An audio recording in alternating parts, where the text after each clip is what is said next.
যদি আপনাকে প্রশ্ন করা হয় আপনি আসলে কি চান, আপনি বলবেন আমি একটু শান্তি চাই। সেটা ইহকালীন শান্তি এবং পরকালীন শান্তি।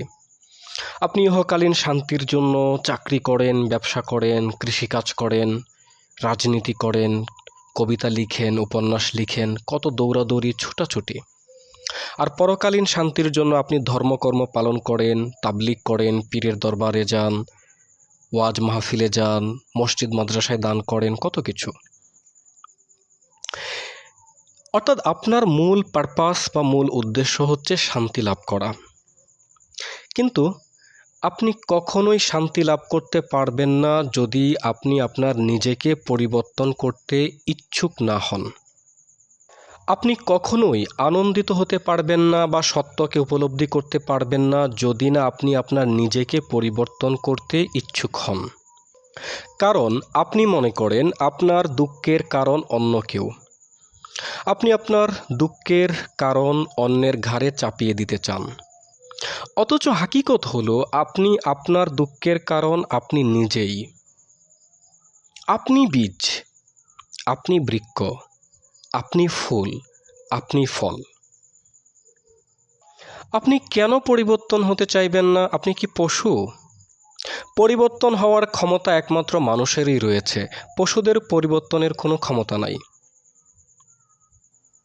পশুরা দেখবেন তারা বংশ পরম্পরায় একইভাবে জন্ম নেয়, একইভাবে তারা তাদের ঘাস পানি খায়, একইভাবে তারা ঘুমায়, একইভাবে তারা আবার মরে যায়। পশুদের পরিবর্তনের কোনো প্রয়োজন নেই। সুতরাং আপনি যদি বলেন যে আমার নিজেকে পরিবর্তন করতে চাই না, তার মানে কি ধরে নেব যে আপনি পশুদের কাতারে দাঁড়াতে চান? আপনি এই জন্য নিজেকে পরিবর্তন করতে চান না কারণ আপনার দুঃখের কারণ অন্যের ঘাড়ে চাপিয়ে দিতে চান। অথচ আপনি যদি খুব সূক্ষ্মভাবে গভীরতর গভীরে যান তাহলে দেখতে পাবেন আপনার দুঃখের কারণ অন্য কেউ নয়, আপনার দুঃখের কারণ আপনি নিজেই। আর সেটা হচ্ছে আপনার আশা এবং আকাঙ্ক্ষা, আপনার ডিজায়ার। একটা গবেষণায় এসেছে যে আমেরিকাতে প্রায় 40% মানুষ তারা ঘুমের ওষুধ না খেয়ে ঘুমাতে পারে না। কেন? কারণ শান্তি নেই, অশান্তি। বহু লোক আমাকে ফোন করেন কিংবা দরবার শরীফে এসে আমাকে বলেন যে হুজুর, শান্তি পাচ্ছি না, কিভাবে শান্ত হতে পারি বা কিভাবে শান্তি পেতে পারি? দেখুন, আপনি কিভাবে শান্ত হতে পারেন বা কিভাবে শান্তি পেতে পারেন সেটা আপনি জিজ্ঞাসা করছেন, অথচ আপনার এই অশান্তির কারণটা কি সেটা কি কখনো আপনি খুঁজে দেখেছেন? আপনি যদি সারাক্ষণ বিভিন্ন আশা আকাঙ্ক্ষার মধ্যে ডুবে থাকেন তাহলে অটোমেটিক্যালি আপনার যে স্নায়ুতন্ত্র রয়েছে, আপনার যে নিউরন রয়েছে সেগুলো উত্তেজিত থাকবে। আর যার স্নায়ু, যার নিউরন যত বেশি উত্তেজিত থাকবে তিনি স্বাভাবিকভাবেই অস্থিরতা এবং অশান্তিতে ভুগবেন। এজন্য ধ্যানের সূত্রই হলো, ধ্যানের মূল কথাই হচ্ছে শিথিলায়ন। আপনি যখন ধ্যানের মধ্যে ঢুকবেন আপনি অনুভব করবেন যে আপনার দেহ মন, আপনার নিউরন বা আপনার স্নায়ু ধীরে ধীরে শিথিল হয়ে পড়ছে। তো এই আশা আকাঙ্ক্ষাকে দূর করার জন্য, আশা আকাঙ্ক্ষার এই অস্থিরতা থেকে মুক্তির জন্য ধ্যান অবশ্যই একটি গুরুত্বপূর্ণ বিষয়। কিন্তু সেটাকে কিভাবে আপনি প্রয়োগ করবেন বা কোন সূত্রে প্রয়োগ করবেন, যদি আপনি সেই বিষয়টি বুঝতে পারেন, মাত্র 15 দিন আপনি সূত্রটি প্রয়োগ করে দেখুন আপনার জীবনে কি বৈপ্লবিক পরিবর্তন ঘটে যায়। মানুষের বানানো এই জগৎ সংসারের নিয়মের মধ্যে এক বিরাট ফাঁকি আছে, ভুল আছে, আর এজন্যই কোথাও শান্তি নেই, শুধু অশান্তি আর অশান্তি। সেই ভুলটি যদি আপনি ধরতে না পারেন তাহলে কখনোই এই অশান্তির বেড়াজাল থেকে আপনি মুক্ত হতে পারবেন না। সেই ভুলটি হলো আশা আকাঙ্ক্ষা। আমি আপনাদেরকে এই বিষয়টি সহজ করে বলে দিতে চাই। আপনি যখন এটা বুঝতে পারবেন তখন আপনি দেখবেন এই জগৎ কত সুন্দর। চাঁদ, তারা, ফুল, ফল, পাখি, এমনকি আপনি যে নিঃশ্বাস নিচ্ছেন সেটাও আপনার জন্য আনন্দের হয়ে যাবে। আপনি বলবেন এটা কেমন কথা যে নিঃশ্বাস নিচ্ছে এটাও আনন্দের হয়ে যাবে? কত মানুষ মৃত্যুর জন্য উৎসুক হয়ে আছে। একটা গবেষণায় দেখা গেছে সারা পৃথিবীতে প্রতি মিনিটে একজন মানুষ আত্মহত্যা করে থাকে। আর আপনি বলছেন যে শ্বাস নেওয়ার মধ্যেও আনন্দ পাওয়া যাবে? হ্যাঁ, পাওয়া যাবে। আপনি যখন সেই সূত্রটি প্রয়োগ করতে পারবেন তখন আপনি নিঃশ্বাস নেওয়ার মধ্যেও আনন্দ পাবেন। আপনি বলছেন যে আমি কোথাও আনন্দ দেখতে পাচ্ছি না। আপনি কিভাবে আনন্দ দেখবেন? আপনার ভেতরেই তো আনন্দ নেই। মনে করেন আপনার ভেতরে অশান্তি আছে।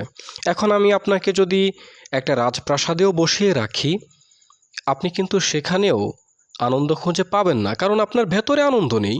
মনে করুন আপনার একটি দাঁত ব্যথা করছে। এখন আপনাকে যতই রসগোল্লা এনে দেয়া হোক, সুখাদ্য দেয়া হোক, এগুলো দেখলেই আপনার আরও বিরক্তি লাগবে, আরও খারাপ লাগবে, কারণ আপনার ভেতরে আনন্দ নেই। সেজন্য আপনার বাহিরে যতই আনন্দের উপাদান এনে দেয়া হোক না কেন, আপনি কিন্তু আনন্দ পাবেন না। আবার ধরেন আপনার ভেতরে আনন্দ আছে, আপনাকে যদি শুটকির ভর্তা দিয়েও এক প্লেট ভাত দেয়া যায়, আপনি কিন্তু পরম তৃপ্তি সহকারে খাচ্ছেন। কেন? কারণ আনন্দ আপনার ভেতরে আছে। কিছু বছর আগে আমেরিকার একদল বিজ্ঞানী তারা একটা পরীক্ষা চালিয়েছিলেন। তারা একজন ব্যক্তিকে একটা ফুলের বাগানে বসিয়ে দিলেন।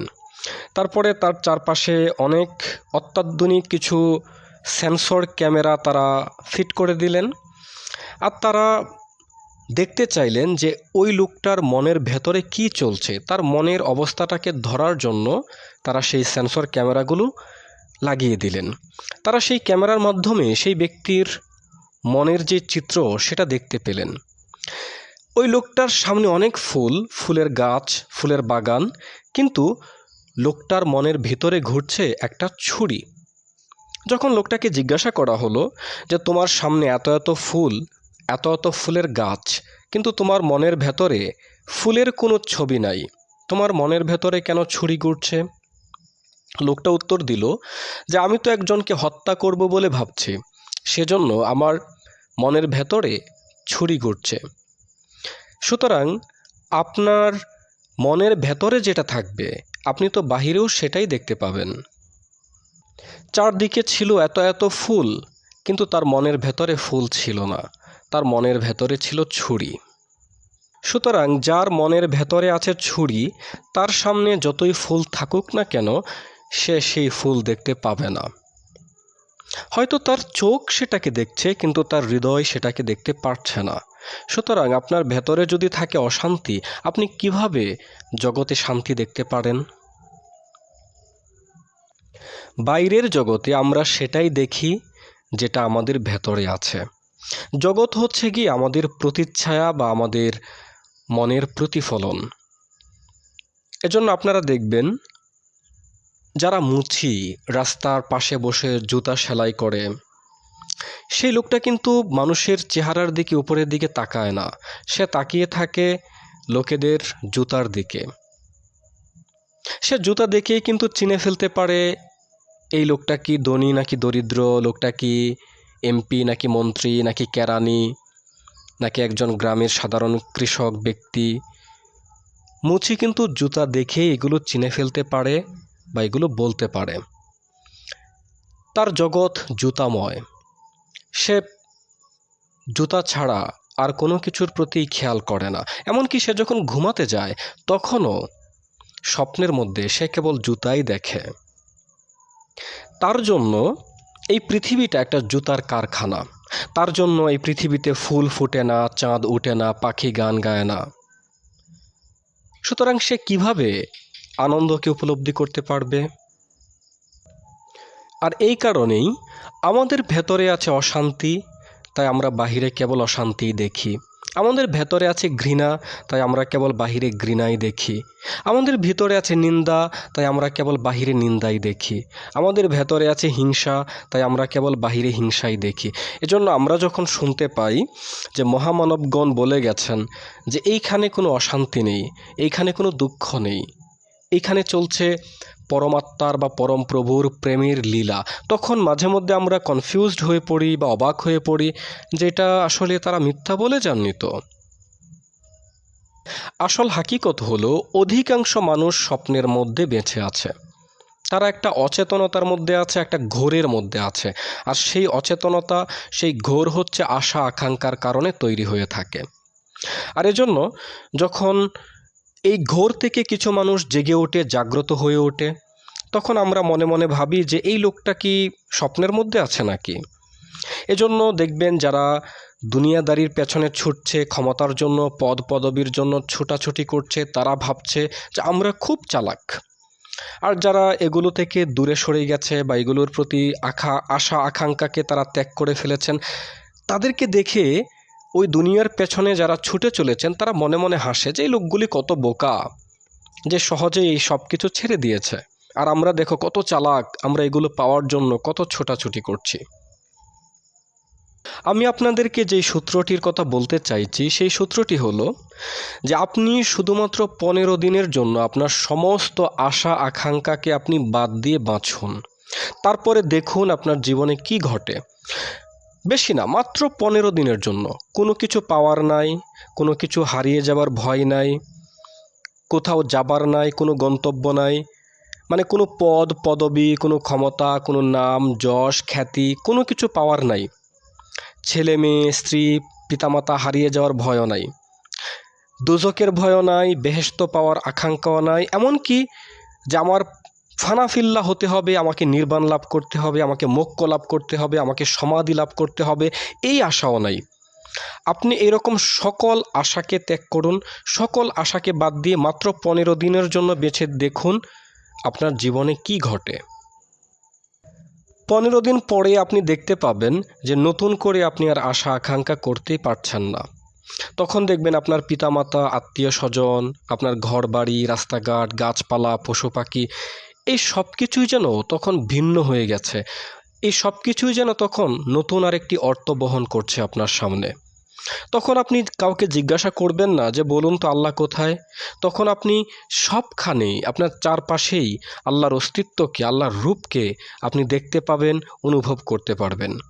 এর জন্য অবশ্যই আপনাকে একটু সাহসী হতে হবে, কারণ অধিকাংশ মানুষই সাহসী হতে পারে না। আশা আকাঙ্ক্ষাকে বাদ দেওয়ার মতো সাহস সবার হয়ে ওঠে না। আপনি হয়তো গীতা পড়েছেন, আপনি হয়তো কোরআন পড়েছেন, বাইবেল পড়েছেন, ত্রিপিটক পড়েছেন, আপনি হয়তো মসজিদে গেছেন, মন্দিরে গেছেন, মক্কা, কাশী, মথুরা, বৃন্দাবন, অনেক জায়গায় গিয়েছেন। কিন্তু ওই সব কিছু করে, ওই সব জায়গায় গিয়েও আপনি যেটা পাননি, আপনি সেটাই অনুভব করতে পারবেন বা সেটাই পাবেন। আপনি মাত্র 15 দিনের জন্য এই সূত্রটি প্রয়োগ করুন যে কোথাও যাবার নাই, কোথাও হারানোর ভয় নাই, কোথাও পাওয়ার কিছু নাই, কোনো গন্তব্য নাই, কোনো পদ পদবি ক্ষমতা, কোনো ব্যক্তি, কোনো কিছুর পাওয়ার আকাঙ্ক্ষা নাই, কোনো কিছু হারানোরও ভয় নাই, এমনকি জান্নাতেরও লোভ নাই, জান্নাত পাওয়ারও আকাঙ্ক্ষা নাই, জাহান্নামেরও ভয় নাই। আপনি এই সূত্রটি মাত্র 15 দিন প্রয়োগ করে দেখুন। আপনি হয়তো গীতা পড়ছেন, গীতা পড়ার পরে আপনি ভাববেন যে গীতার মধ্যে যে আনন্দের কথা বলা হয়েছে, আমি সেই আনন্দ কিভাবে পেতে পারি। দেখুন আপনার আশা কিন্তু রয়ে গেল। আপনি কোরআন পড়ছেন, জান্নাতের কথা আছে, আপনার মন বলছে আমি কিভাবে এই জান্নাতকে পেতে পারি। আপনার আশা আকাঙ্ক্ষা চালু রইল। আপনি হয়তো বাইবেল পড়ছেন, আপনি হয়তো বলবেন যে আমি কিভাবে স্বর্গ পেতে পারি। আপনার আশা আকাঙ্ক্ষা কিন্তু চালু রইল।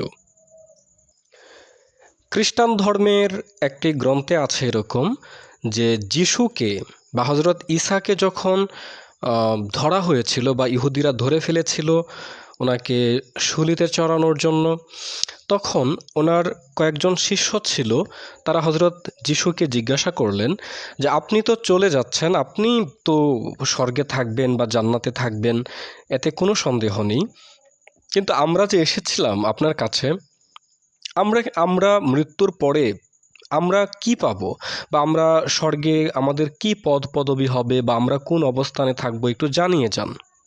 দেখুন এইখানে তারা যিশুর সঙ্গে যে এসেছিল সেটাও যিশুর কাছে আসার জন্য তারা আসে নাই, এমনকি আল্লাহকে পাওয়ার জন্য আসে নাই। তারা এসেছিল তাদের মৃত্যুর পরে স্বর্গে বা জান্নাতে কি অবস্থানে থাকবে সেটা পাওয়ার জন্য। আমাকে অনেকেই বলে যে গুরুজি আপনি বলেন ফানাফিল্লা হতে বা শূন্য হতে, আচ্ছা আমি যদি শূন্য হই তাহলে আমি কি পাবো? আচ্ছা বাবা, যদি তোমার পাওয়ার আকাঙ্ক্ষাই থাকে তাহলে তুমি শূন্য হইলা কিভাবে? তুমি তো শূন্যই হও নাই। দেখুন এইখানেও আকাঙ্ক্ষা, যে গুরুজি আমি যদি ফানাফিল্লা হতে পারি তাহলে আমি কি পাবো। এইখানেও আকাঙ্ক্ষা, যদি আপনার পাওয়ার আশাই থাকে আপনি তো শূন্য হতেই পারেননি। আর যদি আপনার আকাঙ্ক্ষাই থাকে তাহলে আপনি আকাঙ্ক্ষা মুক্ত হইলে যা পাওয়ার সেটা তো পাবেন না। আকাঙ্ক্ষা মুক্ত হইলেই পরম আনন্দ মিলে। কিন্তু যদি ইচ্ছে থাকে বা ইচ্ছে হয় যে আমি আকাঙ্ক্ষা মুক্ত হব সেই আনন্দকে লাভ করার জন্য, তাহলেও তো সেটাও তো আকাঙ্ক্ষা হয়ে গেল। খুব কঠিন বিষয়, খুব সূক্ষ্ম বিষয়। আমি আবার বলছি, আপনার যদি ইচ্ছে হয় বা আপনার যদি ইচ্ছে থাকে বা আপনার যদি আশা থাকে এইরকম যে আমি সমস্ত আশা থেকে মুক্ত হতে চাই, সমস্ত আকাঙ্ক্ষা থেকে মুক্ত হতে চাই, যেন আমি সেই পরম আনন্দকে উপলব্ধি করতে পারি বা সেই পরম আনন্দকে পেতে পারি, তাহলেও তো আপনার আশা রইল এখানে যে আমি সেই আনন্দকে পেতে চাই। কিন্তু আপনি যখন বলবেন যে আমি সেই আনন্দকেও চাই না, তখনই এমন এক আনন্দ মিলে যাবে যেটা আপনি কখনো অনুভব করতে পারেননি। একটা গল্প পড়েছিলাম যে চীন দেশে একটা মন্দির ছিল। সেই মন্দিরে অনেক লোক পূজা করতে যেত। অনেক পূজারীরা একসাথে সেই মন্দিরে প্রবেশ করত। তবে একটা শর্ত ছিল, সেই মন্দিরের যেই মূর্তি রয়েছে সেই মন্দিরের মূর্তিকে কেউ দর্শন করতে পারবে না বা দেখতে পারবে না। সেই মূর্তির উপরে সবসময় একটা চাদর থাকতো। তো সেই শর্ত মেনেই সব পূজারীরা সেই মন্দিরের ভেতরে প্রবেশ করতেন এবং সেখানে তারা পূজা সেরে আবার চলে আসতেন। কখনোই কোনো পূজারী সেই মন্দিরের সেই দেবতাকে দেখার তারা দুঃসাহস করতে পারেননি। কিন্তু একদিন সকল পূজারীরা যখন সেই দেবতার পূজা করছিলেন, এমন সময় একজন মাতাল যুবক বা একজন পাগল যুবক সেই মন্দিরের ভেতরে প্রবেশ করে ফেলে। সে সেই মূর্তির উপর থেকে চাদরটা সরিয়ে দেয়। সেদিনই সেই মন্দিরের আসল রহস্যটা প্রকাশ হয়ে গেল। সেখানে দেখা গেল কোনো মূর্তি টূর্তি কিছুই নেই, একটা বিশাল আয়না, আর সেই আয়নার উপরে একটা চাদর রাখা ছিল। সেই পাগল যুবকটি যখন সেই আয়নার সামনে দাঁড়ালো, তখন সেই আয়নার মধ্যে সে তার নিজেকেই দেখতে পেল। হাকিকতে ধর্ম হওয়া উচিত সেটাই। যখন তুমি ধর্মের আয়নায় তোমার নিজেকে দেখবে, তখন তুমি কি, তোমার স্বরূপ কি, সেটা যেন তুমি দেখতে পারো। এটাই হওয়া উচিত ধর্মের মূল স্বরূপ। আপনি যদি ধর্মের সেই আয়নার মাধ্যমে আপনার নিজেকে দেখতে পারেন আপনি কে, সেদিনই আপনার সকল দৌড়াদৌড়ি থেমে যাবে। কারণ আপনি যখন আপনার আসল পরিচয় পেয়ে যাবেন, তখন আর কিসের জন্য আপনি দৌড়াদৌড়ি করবেন। এজন্য দুঃখজনক বিষয় হলেও সত্যি যে অধিকাংশ আধ্যাত্মিক ব্যক্তিগণ বা পীর মুর্শিদগণ তারা বলে থাকেন যে নিজেকে চেনো, কিন্তু অধিকাংশ ব্যক্তিরা তারা নিজেকে চেনার সেই সূত্র বলে থাকেন না। এবং আমার কেন যেন ধারণা হয় যে অধিকাংশ পীর সাহেবরা তারা নিজেরাও জানে না যে তাদের আসল পরিচয়টা কি। এবং মজার বিষয় হলো যে আমি যা বা আমি যেটা বা আমার যেটা আসল পরিচয় বা আপনার যেটা আসল পরিচয়, আপনি যখন আপনার সেই আসল পরিচয় পেয়ে যাবেন তখন কোনো কিছু হওয়ার আর আগ্রহ আপনার থাকবে না। কারণ আপনি আর আল্লাহ ভিন্ন কেউ নন। তিনিই আপনি, আপনিই তিনি। আপনি তো তার থেকে বিন্দু পরিমাণ, এক চুল পরিমাণও ভিন্ন নন। আপনি তো তারই প্রকাশ, এই সমগ্র অস্তিত্ব তারই প্রকাশ। যা কিছু আছে, যা কিছু নেই, যা কিছু কোনোদিন হবে না, যার অস্তিত্ব আছে, যার অস্তিত্ব নেই, যার অস্তিত্ব কোনোদিন আসবে না, সব কিছুই তিনি। তার সত্তার বাহিরে একটি ধূলিকণাও নাই। আপনি তো তার সত্তার বাহিরে নন। আপনি যেদিন আপনার নিজের পরিচয় জেনে যাবেন, আপনি সেদিন লজ্জায় অবনত হয়ে যাবেন। এই যে আপনি কিছু একটা হওয়ার জন্য দৌড়াদৌড়ি করছেন, যে আমি কিছু একটা হতে চাই, কিছু একটা হয়ে দেখিয়ে দিতে চাই মানুষকে যে দেখো আমি কিছু একটা, আপনার এই দৌড়াদৌড়ি থেমে যাবে।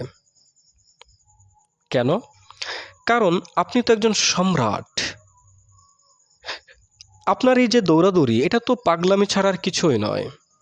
আপনার এই দৌড়াদৌড়ির মানে হলো যে একজন সম্রাট সে দৌড়াদৌড়ি করছে কিভাবে পথের ভিখারি হওয়া যায়, একজন সুস্থ মানুষ দৌড়াদৌড়ি করছে কিভাবে অসুস্থ হওয়া যায়, একজন জীবিত ব্যক্তি দৌড়াদৌড়ি করছে কিভাবে মৃত্যুবরণ করা যায়।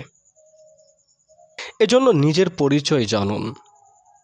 আপনি যখন নিজের পরিচয় জানবেন তখন এই যে আপনি মনে করছেন এই শরীর আপনি বা এই মন আপনি বা এই যে ক্ষুদ্র আপনি, আপনার এই ক্ষুদ্র আপনি রূপটা মিটে যাবে। তখন এই যে আপনি মনে করেন যে আপনার বাড়ি, আপনার ঘর, আপনার ছেলে, আপনার মেয়ে, আপনার সংসার, আপনার স্ত্রী, কন্যা, এই যে আপনার ক্ষুদ্র একটা পরিচয়, এই ক্ষুদ্র পরিচয় মিটে যাবে।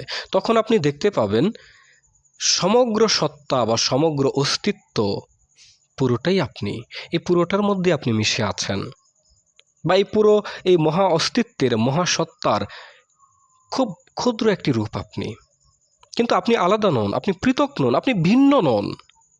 যেমন একটা মহাসমুদ্রের এক ফোঁটা পানি, সে মহাসমুদ্র থেকে ভিন্ন নয়, পৃথক নয়, আলাদা নয়, বরং সেই ফোঁটা পানিটা যখন সমুদ্রের মধ্যে থাকে তখন সে নিজেই মহাসমুদ্র।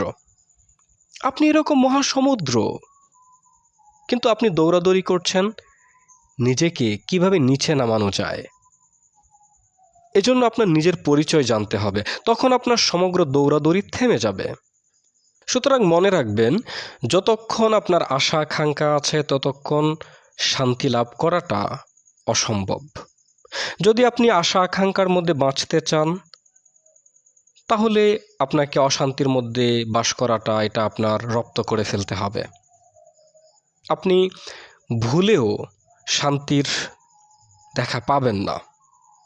আর যদি আপনি সত্যি শান্ত হতে চান বা শান্তি পেতে চান তাহলে কিভাবে শান্ত হওয়া যায় বা কিভাবে শান্তি পাওয়া যায় এটা জিজ্ঞাসা করতে হবে না, শুধুমাত্র আপনার আশা আকাঙ্ক্ষা ছেড়ে দিলেই হবে।